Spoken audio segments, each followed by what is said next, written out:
The Scholastic Ball Report is sponsored by UK Sports Medicine and brought to you by Central Bank, Crown Trophy, Panel Swim Shop, PRAS, PrepSpin.com, Raising Cane's, Rafferty's, Roberts Insurance, Sutherland Chevrolet, and by Whitaker Bank.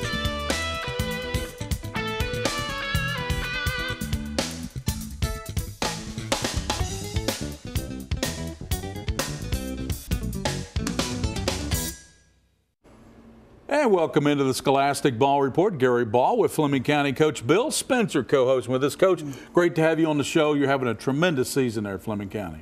Yeah, thanks for having us. We've gotten off to a really good start this year. 7-1 at the moment. Won our first district championship in 16 years this past Friday, so we're really excited about what we're building on this season and excited about moving on in the future. He'll be the team of the week. We'll be on with 3 of his senior captains, outstanding senior captains on the football team at Fleming County. Our features on Boyle County and their outstanding running back who had a big game against Lexington Catholic. And, Coach, it's a possibility you could meet them in the playoffs. It is. That's a district that was paired up with us this year in the playoffs with a new realignment, so chance that we may play Lexington Catholic or Boyle or both, just depending on how we do. Or Garrett County, I believe, was another option. I think Garrett's going to be probably our first-round opponent. Right. And if we can get past them, we have the possibility of playing Lexington Catholic or Boyle. And show, I know you've watched this show over the years, Coach, when Lewis Stout was on with me. One of the things that we feature are scholar athletes, young men doing great things, kind of like your Governor Scholar on your football team there at Fleming County. Our scholar athletes are from Lafayette Soccer. These 3 young men are outstanding soccer players and outstanding in the classroom. They're here with their coach as well. And we'll have another great Sutherland Chevrolet Drive of the Week. So we head down Nicholasville for the Sutherland Chevrolet Drive of the Week. And from UK Sports Medicine, Bianca Grimshaw is here. We're going to have a great segment with them. And my intern, Cole Wilson, will help out as well. He does a tremendous job out of Model High School. Coach, we got a jam-packed show. We better get to it, hadn't we? Sounds great. Let's get to the highlights of WKYT's Game Time with Brian Milam and Lee K. Howard, the 2 best in the business, giving you high school football highlights. They're brought to you by PrepSpin.com. On the annual Roy Walton Bowl, Lafayette has won 3 straight district titles and has beaten Tates Creek 4 straight. A win tonight by the home team, and the Creekers can win their district championship, their first since 2013. And this bucket and this trophy as well by ending that losing streak to Lafayette tonight. Tiante White picks up a first down on the counter here. Then Cameron Workman looking to pass. He finds Jaden Baird on the slant for another first down. That led to a field goal. Commodores looking to add to that, to the 3-0 lead here. LaRon Warner finds the opening. He appears to fumble as he reaches across the goal line, but it's ruled a touchdown. There's not any replay, of course, in high school football. 43 yards, Creek up 9-0, and Creek rises up to win 21-7 and takes the district title tonight. All right, Dunbar and Bryan Station both winless. Who's going to finally get that W tonight, and who's going to win the homecoming king? Defenders leading 7-3 late in the second quarter. Dunbar's Mitchell Joseph gets the pitch, and he's looking to throw, and Tyler Browning is wide open in the end zone. Bulldogs go up 10-7 at the half. Station opening possession in the third quarter. Jalen Burbage dumps it off to Chris Jones. And look at Jones get the tough yardage down to the 2-yard line.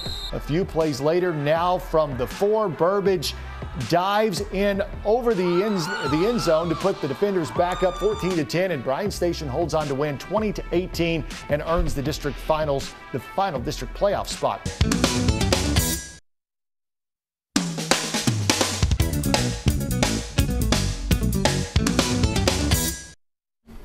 Welcome back in with my intern Cole, Gary Ball. We've got our team of the week. First, let's tell you about our sponsor of this segment the last 15 years, Bob Roberts Insurance. They're out in Richmond, Kentucky on Main Street, out there where you live, Cole. Yep. And they've sponsored this show, and they also insure 3/4 of this great state of Kentucky. Coach, you got to pay the bills there, as you know from your radio show there in Fleming County that you do for high school football. Did you know going into this season, Coach, how good this Panther football team could be? I mean, you're sitting at 7-1 right now, or has it even surprised you a little bit?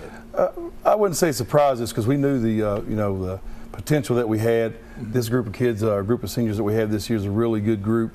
coming up from middle school, they had a really good career. And they got the freshmen, they were undefeated. JV, they were undefeated. So we knew that they had the potential to have a really good year if we could put things together and, get some breaks here and there. They know nothing but winning from what you just described there. I mean, goodness. That's kind of the program, so far. Yeah. Coach, why do you have these 3 men on set with us?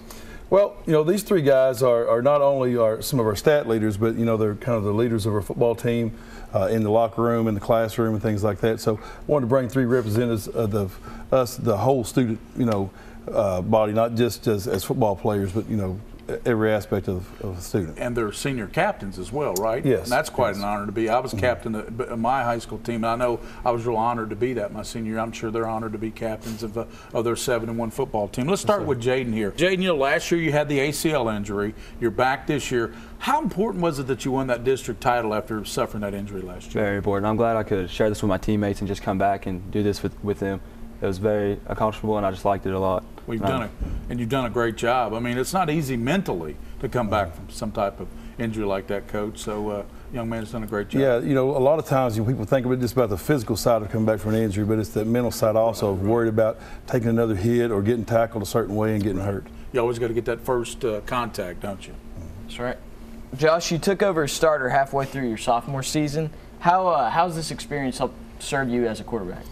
Well, playing your past 3 years really helps you boost your confidence as a player and a leader, and how you make decisions on the field and during the game and stuff. Yeah. Is it true that the game has slowed down for you now that you're got all that experience? Has the game slowed down a little bit for you? Yeah, you seem to enjoy the game more, but your season flies by way faster. Right. Yeah. And Nick, how does being a strong academic young man, you're a Governor Scholar, doesn't get any better than that. How does that serve you on the football field? I think it does great for me. I think I have a lot of academic success, and I think that kind of transfers over to my athletic success on the field, and just makes me both better mentally and physically. You don't have to worry about checking grades right there, do you, Coach? Not with him, for sure.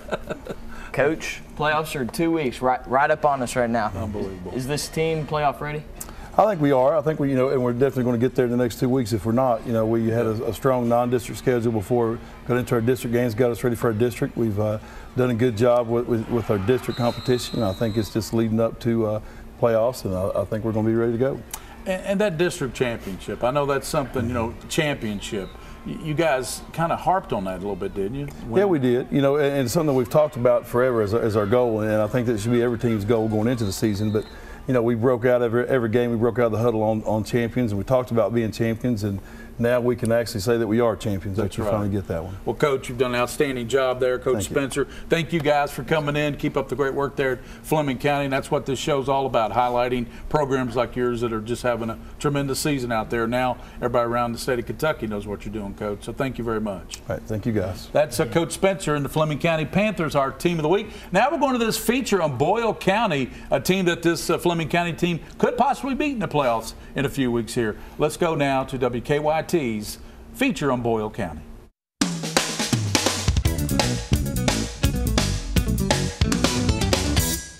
Boyle County beat district foe Lexington Catholic Friday night 48-17. Tanner Crawford, a huge reason the Rebels won the game, had a season-high 209 rushing yards. I knew coming into the game that it's going to be a hard game to play because, one, they are district rivals, and they're a really great team. But I just trusted in the O-linemen to make holes for me, no matter how big they were. After working for weeks on blocking drills and getting past the defensive line, things finally clicked for the junior running back. And then I finally saw it for the first time, and then I just did what I practiced. And as he got more yards, the holes got bigger. Since I already got 100 yards, I know my O-line's going to make a hole for me. So every time I spotted it, it was just huge. I felt like I fit like 4 of me, and I was just running. Tanner made his mind up. It wouldn't be easy to take him down. So I had to make sure not just one of them to take me down. I had my mindset like most of this team is going to have to bring me down or I'm going to score. The win against Lex Cath meant more to the team because since Coach Chuck Smith has been back at the helm of the program, they haven't had a crucial win. It's always nice to beat a rival, but it was more important to me is that, we were able to win a big game. Kaylee Mizell, WKYT.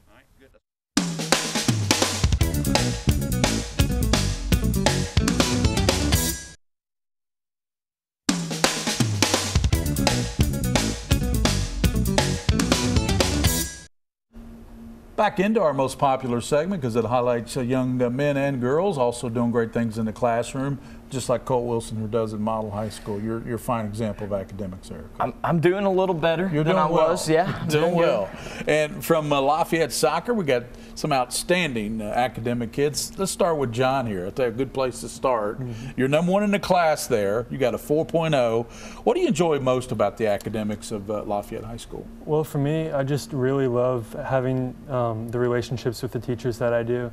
And also the range of classes that they offer at Lafayette are really diverse, and they range in difficulty. And the hard classes that I do take, the staff there does a really good job at giving or honoring the commitment that student athletes have, and making sure that you can manage both sports and school and giving you time for other things, other extracurriculars. Outstanding. Tyler, with a 3.96, you make high marks. What keeps you at the top of your class? Definitely as an athlete and a competitor, I find it very helpful that our soccer team has very high expectations, like grade-wise. So I find it like a motivation to do well at school, and I also think it's very good to have good academic background and for support for the future. Max, you've got a great GPA as well. You do well in the classroom there at Lafayette. Why do you think so many soccer players, boys and girls, do well academically?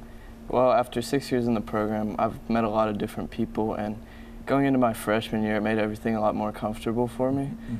And so I was able to talk to different people, and I had resources around the school, and I just felt like it was my place to be in school, right when I got in.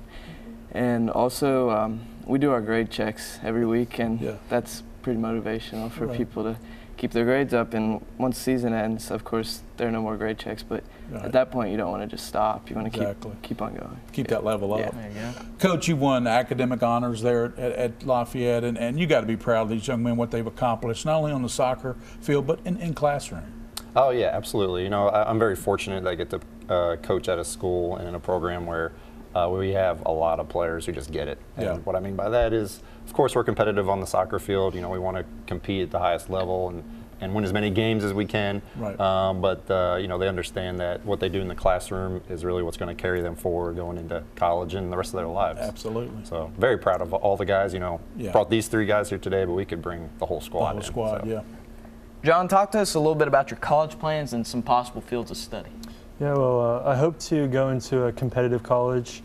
Not too sure which one exactly yet, but major something in the sciences, but also keep soccer in my heart. I'm not sure if I'll play at a college level, but stay active. Let's go with Tyler. We're running out of time. But what did soccer teach you very quickly about life, and why? Personally, as a goalkeeper and one of the more vocally active players on the field, it definitely taught me to build up my confidence, like on and off the field, for sure. And of course, there's also being able to work hard is a very helpful skill, because working hard is proportional to how you do on the team, for sure. Definitely noticeable. Well, if you would pass that down, each one of you will receive a beautiful plaque from Crown Trophy. Take that over there, and Ryan Tyson will personalize that for you. Great job academically on the whole team, and doing a great job there. So thank you for coming on the show, and see you down the road. Good luck in the future. Thank you. Thank you. That's our scholar athletes from Lafayette Soccer doing great things in the classroom out there. Thanks for them for coming in. Now we're going to this Sutherland Chevrolet Drive of the Week as we head down Nicholasville Road to Sutherland Chevrolet.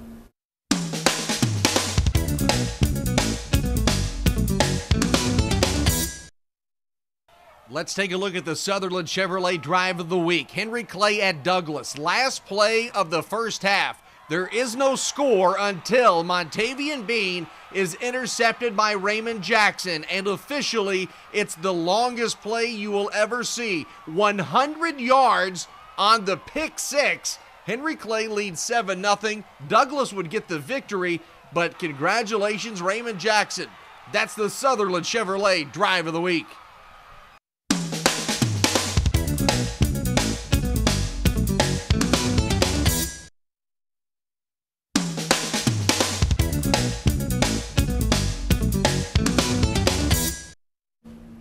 Back into our UK Sports Medicine segment with my intern Cole Wilson, Gary Ball, and Bianca Grimshaw is with us. Always great to have you on the show. Matter of fact, you're going to be on this week and next week. Yes. Back-to-back performances on the show, Bianca. Always great to have you. We're going to talk about fast food. Why isn't fast food recommended for athletes? So fast foods actually have a very high fat content. So when you look at that and based on the ratios that you need of all the nutritional values of food and what intake you need for athletic performance and peak performance, the high fat content actually makes up or takes space for the carbohydrate content, which helps build that, that performance level or what you need in order to perform as an athlete.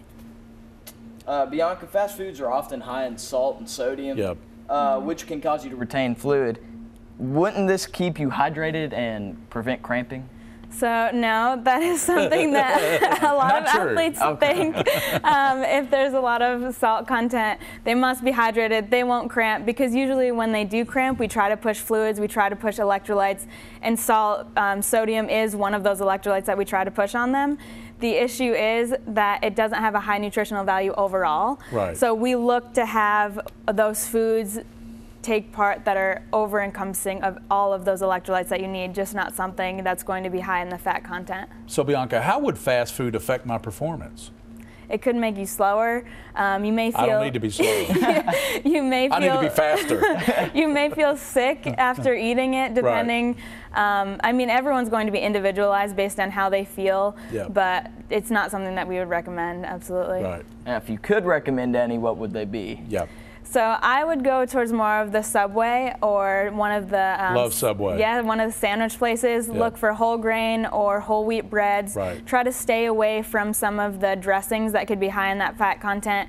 You could do a thick crust pizza because that'll provide a lot of the carbohydrates that you need. The cheese also has a lot of calcium, which is good for the bones. If any chicken, try to do grilled versus the fried. Right. Try to keep the greens, so doing more tomatoes, lettuce, anything green that you can add in and just keep. Outstanding stuff there. She's making me hungry, though. Me too. I'm Bianca, next week we're going to talk about energy drinks, I believe. So thank you, Bianca. Good stuff. That's Bianca Grimshaw from UK Sports Medicine. There's the website and the phone number. Good stuff, Bianca. And we'll talk about energy drinks next week. And now we're going to these final highlights of Game Time, brought to you by PrepSpin.com, the leading digital high school sports network in the state of Kentucky. These two have some history. The Eagles beat the Ads to win the district last year, but Danville won the rematch in the regional finals on its way to a state runner-up finish. Both ranked top 5 in Class 2A. Should be a dandy. Our game of the week, here's Ryan Lemond. LCA and Danville has become quite a rivalry here at the two best teams in Class 2A, and the Eagles get the touchdown run from quarterback Logan Nieves. 21-7, Eagles win on top, but then here come Danville. Demarie Van Cleve, 42 yards, you're not going to catch him. That tied the game at 21. Second half, LCA answers. Dylan Wheatley, that ties the game at 28. But once again, Danville had the big play. Quarterback Zach Thornton throws it up, and watch this catch. Jaleel Warren goes up and gets it, puts Danville back in front, 34-28. Fourth quarter, and Van Cleve puts the nail in the coffin. This short pass, he's like Flash Gordon in open field. 3 touchdowns on the night as Danville beats LCA 44-28.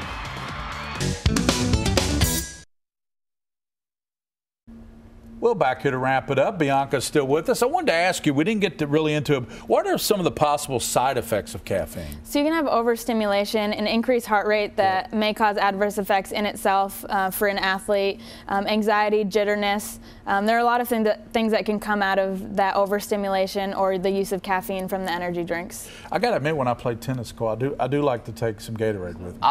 I always drink sweet tea right before I play. Sweet Every tea. tournament, Chick-fil-A sweet tea right in the morning. That's pretty good. Probably isn't not it? good, is All it? the sugar. No, Bianca's not liking the sweet tea. It's a head thing. It's a head thing for me. Right. Well, great stuff. Thank you, Bianca. Thank you. As always, on the Scholastic Ball Report, for those you see and those you don't see. Keep your eye on the Scholastic Ball Report.